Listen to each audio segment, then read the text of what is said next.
현 정부하고 비교하는 기사가 많이 나오더라고요. 왜 그래요? 언론사들이 지금 그러니까 현 정부에 대한 경제 저거를 이 자랑해 줄 만한 게 별로 없거든요. 그러다 보니까 이제 전 정부에서 전 정부하고 비교해 가지고 하는데 현 정부가 더 낫다고 계속 기사를 쓰는데. 그러니까 이제 문제는 뭐냐면 제가 이제 오늘 이제 첫 그 예를 들어서 저 기사를 하나 보여드릴게요.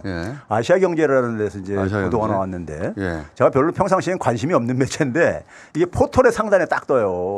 포털의 상단에. 이런 기사는 딱 포털의 상단에 포털의 상단에 딱 뜨니까 제가 눈에 띄인 거죠. 그냥 이렇게 해가지고 보려고 본 게 아니라. 근데 한번 봐보세요. 제목이 나라비 증가속도 1위. 이렇게 이제 1등이 문정부다. 전 정부 가잖아요. 이건 막 굉장히 레파토리죠. 그러니까 사실 그전에도. 윤석열 대통령 계속 그다음에 이제 문제는 뭐냐면 성장률 최저 뭐 이렇게 이제 해놨어요. 그래가지고 그러니까 빚은 증가 속도가 문재인 정부가 1등이었고 성장률은 문재인 정부가 최저였다. 그러니까 국가 부채하게 되면 나쁜 이미지를 갖고 있는 거고 성장률은 좋은 이미지를 갖고 있는 건데 나쁜 이미지는 1등하고 저기 좋은 이미지는 꼴찌하고 뭐 이랬다는 얘기잖아요. 그러니까요. 문재인 정부 시절에 경제가 망했다는 얘기죠. 그렇죠. 그런 얘기죠. 근데 이런 기사가 뭐 저기 이 매체에 대해서 별로 관심은 없지만 하여간 상단에 딱 뜨더라고. 포털에요. 포털에 상단에 뜨기 때문에 제 눈에 이제 띄인 건데. 그런데 참 그동안에 나라비 국가 채무에 대해서 굉장히 제가 여러 번 얘기를 했잖아요. 했으면 좀 기자들도 좀 그래야 되는데 이게 제가 볼 때는 두 가지 중에 하나인데 가능성이요. 하나는 뭐냐면 기자가 초딩 수준이던가 아니면은 굉장히 의도해서 썼다. 몰랐다면 너무 모르는 거고. 몰랐다면 이건 초딩 수준인 거예요. 알았다면은 이거는 굉장히 의도를 가지고 쓴 기사다. 이렇게 제가 얘기하는 게 뭐냐면요. 첫째는 뭐냐면 이제 성장률을 먼저 그랬게요. 성장률을 어떻게 비교를 했냐면요. 문재인 정부 5년 동안에 했는데 문재인 정부가 2017년 5월 달에 출발했잖아요. 근데 이제 그러면 이제 되게 분기별로 이렇게 누적 성장률을 계산하면 되는데 연도별로 해가지고 2017년부터 2021년까지 매년 성장률이라는 게 있잖아요. 연평균 성장률이요. 그걸 그냥 단순 합계를 해가지고 나누기 5를 했어요. 해가지고 그래서 문재인 정부 성장률이 그래서 뭐 이제 어떻다 이렇게 얘기를 한 거예요. 했는데 이 성장률이 제가 이제 그러니까는 기자가 모르다면 이게 초딩 수준이라고 얘기하는 게 이렇게 성장률이라는 거를 그냥 단순히 더하기 한 다음에 나누기를 하는 것은 초딩들이 하는 방법이죠. 이게 왜 그러냐면 성장률은요 누적되는 거잖아요. 누적 변화율이잖아요. 그렇죠. 전년 대비해서 그 다음에 이게 실제로 복리 계산식이잖아요. 그렇죠. 지난해에 1% 성장하고 올해는 0%면 지난해 1%가 그대로 유지되는 것이고 여기서 1%면 1%에서 또다시 1%가 더해지는 거죠. 예를 들면 시청자들을 위해 가지고 5년 동안에 만약에 매년 10%씩 성장했다고 발표를 해보세요. 그러면 이게 5년 동안 얼마가 되냐면요. 복리를 계산하게 되면요. 61.1%가 나옵니다. 그렇죠. 그러면 이게 5로 나누게 되면 12.2% 정도가 나오는 거예요. 근데 이제 그냥 10%씩을 다 더하면 50%가 되잖아요. 그렇죠. 이걸 나누기 5하게 되면 그냥 10%가 되는 거죠. 그러니까 이게 성장률이라는 것은 누적 변화율이기 때문에 이렇게 단순 합계해가지고 나누기 하는 게 아니에요. 변화율이기 때문에. 변화율이기 때문에. 변화율이기 때문에. 그러면 거기서 이제 그러니까 이거를 그러니까는 그냥 단순 합계해서 나누기 5 한다는 건 이건 초딩 수준이죠. 그러니까 성장률이라는 게 뭔지를 모르는 거죠. 그렇죠. 알면은 말씀하신 대로 기만적인 것이고. 그렇죠. 거기다가 이제 뭐냐면 윤석열 정부는 어떻게 비교를 했냐면은 윤석열 정부는 지난해 5월 달부터 지금 이제 그러니까 성장률이 올해 2분기까지 나왔단 말이에요. 5개 분기가 나온 거예요. 지금 현재까지. 그럼 분기별을 그러니까 사용을 하면 돼요. 그렇죠. 5개 분기를요. 근데 이제 작년도 성장률을 이제 연성장률을 작년도에는 4월 달까지 문재인 정부 기간이잖아요. 그렇죠. 1분기는요. 그러면 이제 분기별로 이걸 계산을 하면 되는 거예요. 분기별 누적 성장, 분기별 누적 성장률을 계산을 하면 돼요. 근데 그걸 이제 그렇게 계산 아마 해봤을 것 같아요. 제가 볼 때는. 근데 그렇게 해보니까는 훨씬 차이가 심하단 말이에요. 그렇게 했을 경우 어떻게 나오냐면요. 윤석열 정부 5개 분기가 지났단 말이에요. 이 5개 분기 동안에 제가 여러 번 소개했지만 1.6%가 성장을 했어요. 1.6%? 누적 성장률이요.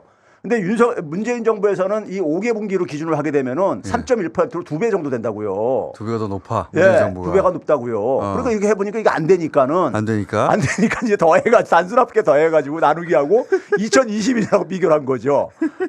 그러니까 이게 알면서 했으면 초딩 수준인 거고 진짜 기자가 굉장히. 경제지 기자인데. 그러니까요. 모르고 했을까요? 그러니까 경제지 기자들은 되게 아무래도 이제 이게 비즈니스 계통의 전공자들을 많이 뽑고 그러거든요. 신문사가. 그래서 제가 이제 두 가지 중에 하나 가능성이라고 다 열어놓은 이유가 그거고요. 그다음에 이제 국가 채무도 보게 되면은 얼마나 일단 이 경제 성장률 비교하는 것은 완전 엉터리다. 그렇죠. 말도 안 되는 소리다. 근데 그 말도 안 되는 소리를 기반으로 해서 그래프까지 그려놔가지고 사람들이 그래프를 보면 뭔가 그럴듯하잖아요. 그렇죠. 야, 그 포스터에 딱 제목이 걸리니까 문재인 정부 꼴찌 해가지고 성장률이 진짜. 그러니까 이런 식으로 그러니까는 기사를 쓰는 의도가 제가 볼 때는 이게 데스크에서도 한번 이게 걸리잖아요. 신문 기사들은요. 그럼 이 기자가 이렇게 썼어도 데스크에서 그러니까 편집부에서 편집국장이나 이런 사람들이 이걸 가지고 그러니까 지적할 수가 있다고 만약에 이게 정확성이 떨어진다고 하면요. 근데 안 걸렸다는 얘기는 굉장히 의도가 있었다고 저는 이제 이것도 둘 중에 하나로 봐야죠. 예. 걸러낼 만한 경제 지식이 없는 사람이 데스크에 앉아 있다. 첫 번째. 그렇죠. 아니면 의도적이다. 예. 근데 그럴 가능성은 굉장히 희박할 것 같아가지고. 어쨌든 이거 말도 안 되는 기사네.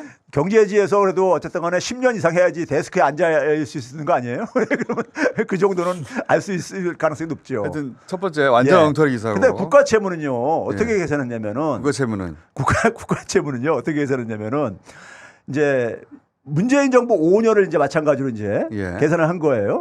하고 그다음에 이제 윤석열 정부는 지금 이제 5년이 안 됐잖아요. 지금 이제 국가 채무 나온 게 8월 달까지 나왔어요. 기재부에서 발표한 게요. 그러니까 16개월치가 나온 거죠. 16개월치의 국가 채무 변화가. 근데 이거를 이제 5년하고 비교를 하는데 윤석열 정부가 2026년까지잖아요. 임기가. 그러니까 2026년까지 기재부가 그러니까 목표하는 걸 수치가 있어. 그러니까 2026년까지 목표치를 작년 대비해서 얼마나 변할 거냐. 이걸 가지고 그러니까 이미 지나온 세월 그러니까 16개월치가 아니라 임기 말까지 기재부가 목표로 하는 거를 수치로 넣은 다음에 그렇죠. 그거랑 비교를 했어요? 야. 그러니까 이 기자가 이게 같은 기사에 나온 내용입니까? 그렇죠. 이거는 그래서 국가 채무 그러니까 지금 국가 부채는 1등이라고 나왔잖아요. 증가 속도가. 윤석열 정부보다 더 이제 그러니까 증가 높다 이거예요. 그러니까요. 근데 이것도 보게 되면요. 이게 지금 이제 이거는 일부러 한 것 같은데 아무래도 이건 코미디도 아니고 일부러 한 것 같은데 사실 그러니까 지난해하고 올해하고 지금 기재부가 목표하는 국가 채무가 훨씬 더 지금 초과해서 진행되고 있는데 그걸 기자라면 다 알 텐데 현장에서 작년에 문제 없다고 했는데 그 예산이 지금 60조가 빠져났잖아요. 문제 없다고 한 게. 그러니까요. 작년도 목표치에서 훨씬 벗어났거든요. 근데 이런 방식으로 그러니까 기사를 이제 만든 거예요. 야 이건 진짜 억지로 만들어낸 거다. 억지로 만들었는데요. 지금 이제 이 국가 재정이 지금 굉장히 심각합니다. 실제가 어떠냐? 국가 근간이 흔들리죠. 이 기사는 완전 엉터리고 그럼 실제가 어떠냐? 실제 이제 제가 이제 그러니까 이 표를 이제 지금 보시게 되면요. 먼저 이제 그러니까 그럼 윤석열 정부하고 문재인 정부하고 국가 채무액을 먼저 비교를 할게요. 맨 밑에 줄에 있는 거예요. 맨 밑에 줄에요. 윤석열 정권이 지금 16개월치가 지금 나왔어요. 그러니까 작년도 5월 달부터 그러니까 올해 8월 달까지가 집계가 됐어요. 그게 얼마냐면 그러니까는 109조 정도예요. 109조가 증가한 거예요. 국가 채무가요. 근데 문재인 정부는 그러니까 60개월이잖아요. 5년이니까요. 그걸 16개월 단위로 평균을 내게 되면은 101조 정도 되는 거예요. 101조. 근데 이제 문재인 정부는 특히 2020년, 21년 팬데믹 때 많이 증가했었거든요. 그렇겠죠. 그 전에 별로 안 증가했었어요. 근데 그걸 포함을 해도 101조뿐이 안 되니까 이제 이미 초과한 거야.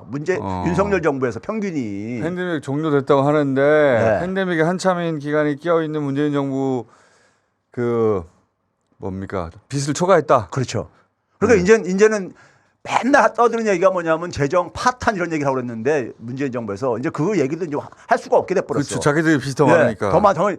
이건 기재부가 발표하는 월간 재정 동향에 나와 있는 수치예요. 나와 있는 수치인데 이건 누구나 접근할 수 있는 볼 수 있는 기사인데 기자가 그러니까 이거를 외면해 버린 거지. 외면하고서는 2026년까지 목표치를 가지고 기재부 목표치를 평균을 내가지고 봐라 더 낫지. 앞으로 3년 후에 3년 후를 타임머신 타고 날아가서 저기 확인했는지 이렇게 했던 거고요. 근데 지금 이제 상황이 국가 재정이 지금 이게 지금 저희가 지금 웃으면서 얘기를 하지만은 지금 굉장히 심각합니다. 심각한 게 뭐냐면요. 지금 윤석열 정부가 지금 16개월치가 나왔어요. 예. 올해 8월 달까지요. 그럼 올해 8개월이 있고 작년도 8개월이 있다는 얘기예요. 쉽게 얘기하면요. 예. 작년 5월부터 12월 달이 8개월이고요. 예. 올해 1월 달부터 8월 달이 8개월이잖아요. 예. 그러면 윤석열 정부에서 8개월을 비교할 수가 있어요. 그렇죠. 예. 그래서 딱 보게 되면은요. 앞에 8개월과 뒤에 8개월. 예. 근데 이제 작년도 같은 경우는 예. 정부의 총 수익과 총 지출이 다 증가했죠. 플러스 그러니까는 19조 플러스 48조로 증가했잖아요. 예. 근데 이게 왜 그러냐면요. 작년도 재정은 문재인 정부에서 편성한 예산이에요. 그렇지. 21년 12월 달에 국회에서 통과된 예산이기 때문에. 그렇죠? 그러니까 이게 정상적으로 이게 집행이 된 거야. 그러니까요. 근데 올해 8개월을 봐보세요. 수입이 44조 원이 줄어들었어요. 예. 근데 지출을 근데 64조나 줄였어. 더 많이 줄인 거야. 수입 줄인 것보다도요. 그러니까 수입이 줄어드니까 예. 플러스 재정을 만들려고 예. 지출을 줄여버렸구나. 지출을 근데 너무 많이 줄인 거야. 너무 많이 줄여버렸네. 예. 아니, 수입 줄인 것보다 더 많이 줄었으니까. 그러네. 그렇죠? 그래가지고 정부 채무가 기재부가 집계한 정부 채무가 작년도 8개월은 32조뿐이 안 증가했는데 올해는 77조가 증가한 거야. 8개월 동안에. 엄청나게 빚이 늘어나고. 그러니까 있네. 이제 소위 말해서 이렇게 재정을 관리한 이유가 뭐냐면은 재정준칙 법제를 제가 소개했듯이 재정 건전성 타령을 하면서 이걸 한 거거든요. 그렇죠. 근데 재정 건전성하고 정반대 결과가 나왔잖아요. 그러니까 정부 채무가 2배 이상 증가했잖아요. 이거 문재인 정부에서 이렇게 했으면은 네. 하루에 기사 100개씩 나옵니다. 그렇죠. 100개씩 나와요. 이 정도 위기가 되면. 이건 지금 뭐냐면은 추경호 기재부가 주장하는 재정준칙 법제화가 허구라는 걸 지금 보여주는 수치예요. 그렇죠. 자기가 장관일 때 지금 이런 실적이 나온 거니까는 자기들이 발표하는 수치에서 처음부터 경제부총리였는데. 예, 그렇죠. 처음부터 예. 지금 16개월을 지금 본인이 한 거잖아요. 예, 누구 탓을 해 이제. 거기다가 한번 봐보세요. 그러다 보니까 재정을 저렇게 운영하다 보니까는 올해 상반기에 작년 하반기에 성장률하고요. 예. 올해 상반기하고 성장률을 비교해보세요. 6개월치들을요.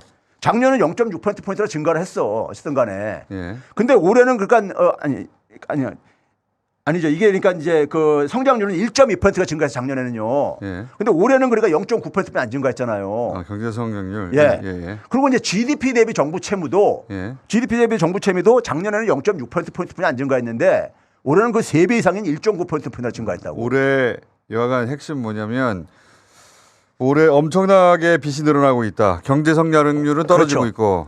문제는 이게 잘못된 재정 철학을 때문에 경제도 지금 이게 참사가 일어나고 있는 것이고 성장률이 지금 거되고 있으니까요. 예. 둘째는 뭐냐면 재정도 파탄으로 지금 이어지고 있잖아요. 문제는요. 그러니까요. 원래 이럴 때 경제가 위축될 때 정부가 적극적으로 재정을 펼쳐야 되는데 거꾸로 돈을 줄이고 있으니까. 그러니까 이게 엉터리 이데올로기에 집착을 해가지고 엉터리 이데올로기 집착을 하고 그다음에 자기들의 욕심을 저희 관철시키고 재정에 대한 권한을 독점하고 싶어가지고 거기서 이런 참사를 지금 만들어내고 있는 거예요. 국가 재정이 완전히 붕괴되고 있는 거예요. 지금요. 지금 비판하신 것은 재경부 출신의 경제 관료들이 예.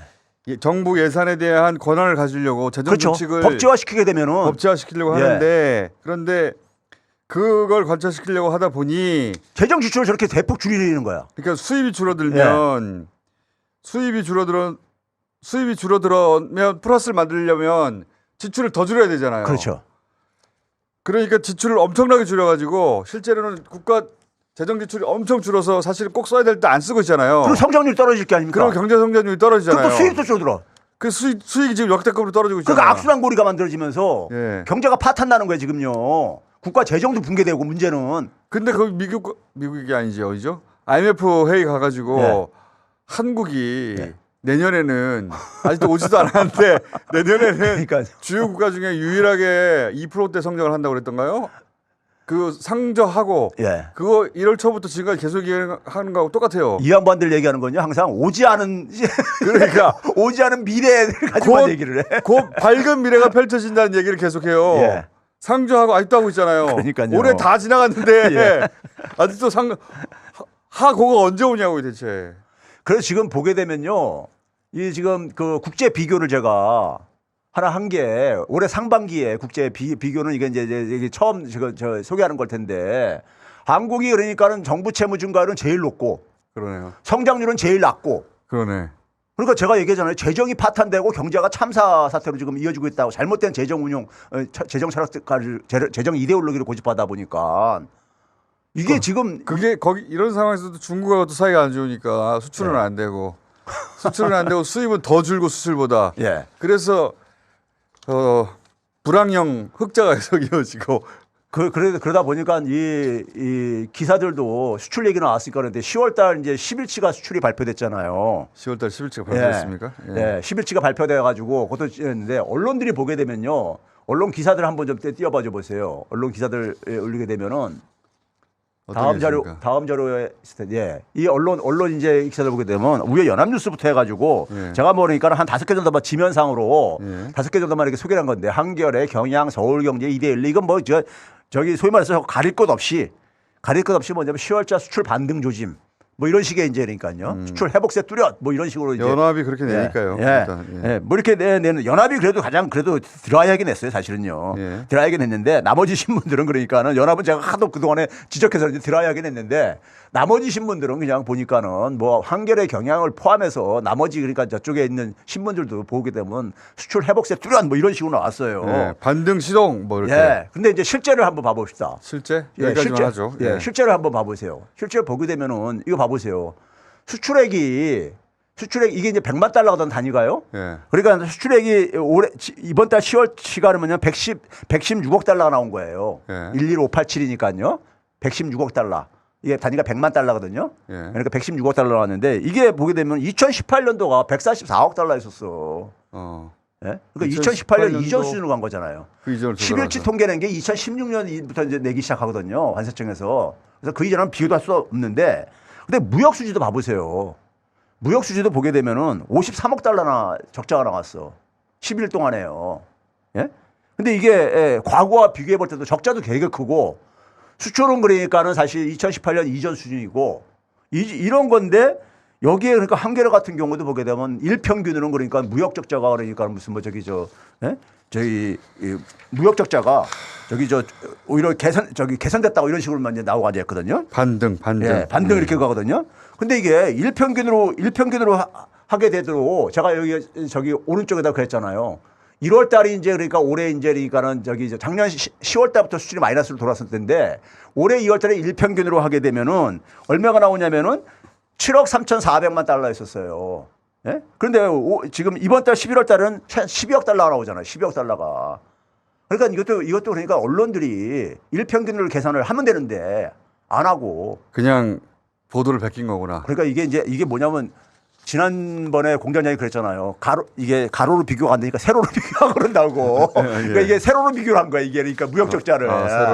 세로로 비교를 했는데. 어떻게든지 좋은 방법을 찾으려고. 수치를 찾아내려고. 그래서 일평균을 제가 이제 보니까는 1월 달이 그러니까 제일 무역 적자가 11주 많았던 달인데 일평균으로 계산해 보니까는 10월 달이 제일 높다 이거예요. 여전히. 알겠습니다. 교수님.